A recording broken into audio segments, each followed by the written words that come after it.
අදත් මම ඔයාලව සාදරයෙන් පිළිගන්නවා මගේ YouTube channel එකට. Adobe Photoshop 2021 කියන මේ software එක තමයි මම අද install කරන්න යන්නේ. ඉතින් ඔයාලත් මේ software එක install කරනවා නම් ඉස්සරහම කරන්න තියෙන්නේ මේ ඔයාලගේ web browser එකට ඔයාලා ඉස්සෙල්ලාම යන්න ඕනේ. ඉතින් මම මේ විදිහට මගේ web browser එක open කරගන්නවා. ඊට පස්සේ මෙතන search කරගන්නවා file cr කියලා.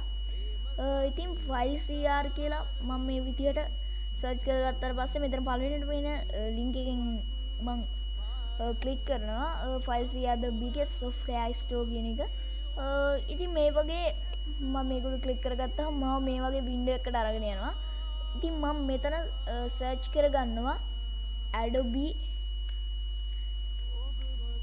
Adobe Photoshop කියලා. Adobe Photoshop කියලා. Adobe Photoshop කියලා මම මේ විදිහට සර්ච් කරගන්නවා. මතක ඇතුව ඔයාලා මේ Adobe කියලා ගහද්දි මේ පළවෙනි අකුර කැපිටල් අකුරෙන්ම ගහන්න. නැත්තම් මේක කියන අකුර කියන අකුර වැදෙන්නේ නැහැ. ඉතින් මම මේ විදිහට එන්ටර් කරගන්නවා. එන්ටර් කරගත්තාම මේ වගේ සර්ච් රිසල්ට් කියලා වැටිලා මේ වගේ වින්ඩෝ එකක් අපිට ඕපන් වෙනවා. මෙතන තියෙන Adobe Photoshop Lightroom කියලා Adobe Photoshop Elements කියලා මේකට යන්න එපා. ඉතින් අද අපිට ඕනේ මෙතන තියෙන ලින්ක් එක තමයි මෙන්න මෙතන යට මෙන්න තියෙනවා Adobe Photoshop 2023 version 24.1 කියලා මේ ලින්ක් එක උඩ ක්ලික් කරගන්න. ඉතින් මේ වගේ වින්ඩෝ එකක් අපිට ආයෙත් ඕපන් වෙනවා. ඉතින් ඒ ලින්ක් එකෙන් ගියාට පස්සේ අපිට මේ විදිහට Adobe Photoshop 2023 version 24.1.1 කියලා පෙන්නනවා. ඉතින් මේකේ මේ විදිහට තමයි 2023 version එක මේ විදිහට තමයි අපිට බලා ගන්න පුළුවන් ඉන්නේ. ඉතින් අද අපි download කරන්න යන්නේ මේ 2023 කියන version එක නෙවෙයි.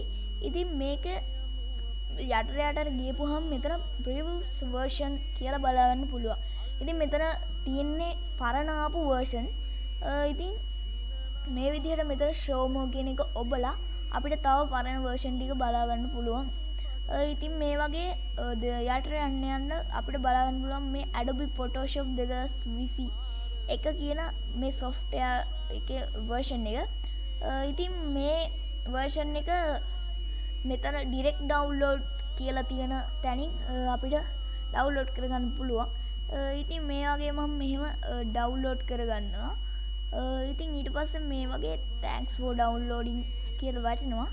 තාම ඒ වුණාට අපි download කරලා නැහැ. මේක generating download link කියලා තාම මෙතන මේ වෙනවා. දැන් successful වුණා. දැන් ඔයාලට මෙතන click to download කියන තැන click කරලා download කරගන්න පුළුවන්.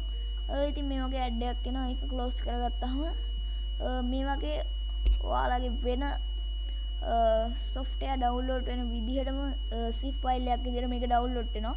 ඉතින් මම මේක download කරගන්න යන්නේ නැහැ. මේක මොකද මම download කරගෙන තියෙන හින්දා මම මේක cancel කරනවා.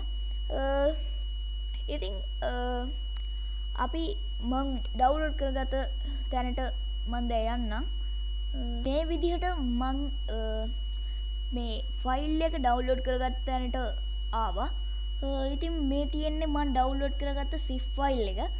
ඉතින් මම මේක extract කරගන්න ඕනේ. ඉතින් මම මේ විදිහට මේක extract කරගන්නවා. මෙතන extract files කියන තැනට ගිහිල්ලා මට කැමති තැනට මම මේක extract කරගන්නවා. ඉතින් මම මෙතන මේක extract කරගන්න තමයි යන්නේ. ඉතින් එතකොට මෙතනින් ඔයාලගෙන් ඉල්ලනවා enter password කියලා.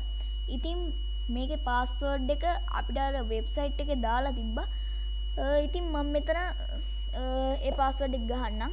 password එක තමයි 123 කියන password එක. ඉතින් මේ විදිහට password එක බලා ගන්න පුළුවන් වෙනවා. ඉතින් මම මේක okay කරනවා. ඊට පස්සේ yes කියලා දීලා මම මේක yes to all දෙනවා. ඊට පස්සේ මේ වගේ extract කරගන්නවා. මම මේ කලින් එදෙන්න extract කරලා තිබ්බ හින්දා මේක extract කරන්න එකයි මගෙන් වගේ yes කරන්න කියලා ආවේ. ඉතින් මම මේ විදිහට extract කරගත්තා. ඉතින් මම ඒ extract කරගත්ත තැනට මම දැන් යනවා. ඉතින් මගේ මෙතෙන් තමයි ඒක මම extract කරගත්තේ. ඉතින් මෙතන අපිට බලා ගන්න පුළුවන් වෙන Adobe Photoshop 2021 කියන මේ version එක. මේක ඩබල් ක්ලික් කරලා මම මේක දැන් ඉන්ස්ටෝල් කරගන්න තමයි යන්නේ. මේ මෙතන යටින්ම තියෙන ඔප්ෂන් එක උඩ අපි ඩබල් ක්ලික් කරගුවහම මේක ඉන්ස්ටෝල් කරන්න අර අපිට එන සාමාන්‍ය මැසේජ් එක එනවා. ඉතින් මේ වගේ ආපුවම මේක යස් කරගන්න ඕනේ. ඊට පස්සේ අපිට මේකට ඉන්ටර්නෙට් කනෙක්ෂන් එකක් ඕනේ නැහැ. ඔයාලා මේක ඉන්ස්ටෝල් කරද්දී මේ ඉන්ටර්නෙට් කනෙක්ෂන් එක ඩිසේබල් කරලා ඉන්න. නැත්නම් මේක ඉන්ස්ටෝල් වෙන්න වෙඩා යනවා. ඉතින් ඊට පස්සේ මෙතනින් අපිට ඕනේ භාෂාව තෝරගන්න පුළුවන්. ඒ ඔප්ෂන් එක තියෙනවා installation option කියලා දාලා Adobe Photoshop version 22.4.2 කියලා installation කියලා මෙතන පේනවා. ඉතින් මේක මම මේක ඉන්ස්ටෝල් කරලා තියෙන හින්දා මේ වගේ රෙඩ් මාක් එකක් බලා ගන්න පුළුවන් වෙනවා. ඒත් ඔයාලා ඉන්ස්ටෝල් කරද්දී මේ වගේ රෙඩ් මාක් එකක් බලා ගන්න පුළුවන් වෙන්නේ නැහැ. ඉතින් මෙතන තියෙන මේ ෆෝල්ඩර් ලකුණ උඩ ක්ලික් කරලා ඔයාලට කැමති තැනකට මේක ඉන්ස්ටෝල් කරගන්න පුළුවන්. ඉතින් ඊට පස්සේ මෙතන කන්ටිනියු කියන එක දුන්නාම මේක ආයෙ ඉන්ස්ටෝල් වෙනවා. ඉතින් මම දැන් ඉන්ස්ටෝල් කරලා තියෙන හින්දා මම ආයෙ ඉන්ස්ටෝල් කරන්න යන්නේ නැහැ. මම දැන් ඉන්ස්ටෝල් කරලා තියෙන software එක මම දැන් ඔයාලට ඕපන් කරලා පෙන්නන්නම්. මම මෙතනින් ක්විට් වෙනවා. මේ වගේ මම මේවා ක්විට් කරලා මේ තියෙන්නේ මම ඉන්ස්ටෝල් කරගත්ත Adobe Photoshop 2021 කියන software එක. ඉතින් මම මේක මෙහෙම ඩබල් ක්ලික් කරලා ඕපන් කරගන්නවා. ඉතින් මේ වගේ Adobe Photoshop software එක ඕපන් වෙනවා බලා ගන්න පුළුවන් වෙනවා ලස්සන window එකකින්. ඉතින් මේ වගේ තමයි මේ Adobe Photoshop version 2021 version එක ඕපන් වෙන්නේ. ඉතින් මම මේ විදිහට create new කරගන්න එකක්. ඉතින් මේ වගේ එක එක වැඩ කරගන්න පුළුවන් software එකක් තමයි මේ Adobe Photoshop කියන්නේ. ඉතින් අදට මේ වීඩියෝ එක ඉවරයි. ඔයාලත් මොනවා හරි දන්නේ දෙයක් දැනගත්තා නම් මගේ මේ වීඩියෝ එක ලයික් කරන්න. ඒ වගේම තමයි අනිත් අයටත් මේ ගැන දැනගන්න මේ වීඩියෝ එක ෂෙයා කරන්න කියලා අමතක කරන්න එපා. ඉතින් හැමදාම කියනවා වගේ මගේ YouTube channel එක තාම subscribe කරලා නැත්නම් දැන්ම subscribe කරන්න කියලාත් මතක් කරනවා. ඉතින් අද වීඩියෝ එක ඉවරයි. ඔයාලට සුබ දවසක් කියලා ප්‍රාර්ථනා කරනවා.